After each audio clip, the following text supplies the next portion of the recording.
The Waitangi Tribunal, a racist activist committee?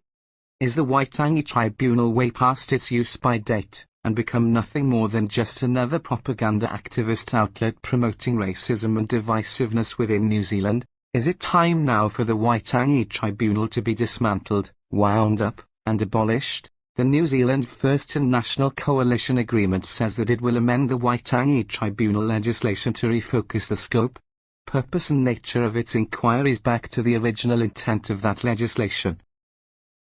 On the question of the Waitangi Tribunal, I just fear it could be mission creep, because let's face it, after the historical claims and the regional inquiries, there is a question to be raised, well, what's your purpose now? And you could argue that, well, each week, each month, there's a new decision made by the Crown that is arguably at odds with iwi conception of the treaty, and we've got the smoking one, and we've got the reo one, and Ngaitarangi have got their claim.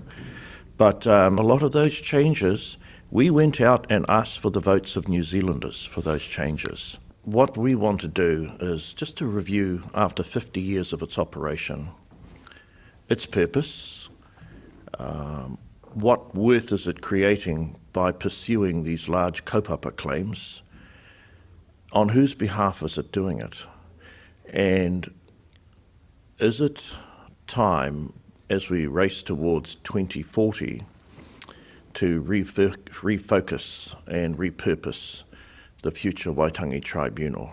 New Zealand First and the New Zealand ACT Party will be expecting the review to make a case for the restriction of the tribunal's powers. The New Zealand ACT Party believes that the Waitangi Tribunal has become increasingly involved in activism and has gone well beyond its brief. Perhaps they should be wound up for their own good, David Seymour said. The ACT Party leader David Seymour is making a fresh attack on the Waitangi Tribunal, saying it has become increasingly involved in activism and has gone well beyond its brief. David Seymour says the tribunal appears to regard itself as a parallel government that can intervene in the actual government's policy-making process. New Zealand First's Shane Jones said he was looking forward to a review of the tribunal, as laid out in his party's coalition agreement with National. The Waitangi Tribunal has no business running its operations as some sort of star chamber delivering peremptory summons for ministers to rock up and be cross-examined or grilled in some kind of wannabe American star chamber pulp fiction gig. They're interfering with democracy. They've got a very antagonistic approach as to what they see as their roots. The Waitangi Tribunal has no business running its operations as some sort of star chamber, delivering peremptory summons for ministers to rock up and be either cross-examined or grilled in some type of wannabe Star Chamber American bloody pulp fiction gig.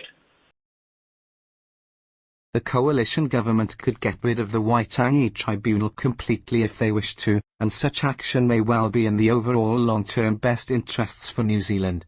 Helping to create one country, with one people, and one vote, Parliament could very easily pass a law which repeals the Treaty of Waitangi Act, and in doing so, disestablish the Waitangi Tribunal.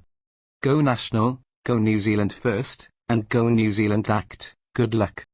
Thank you for listening, and special thanks to David Seymour and Shane Jones. Geraint, on behalf of WhangareiTim.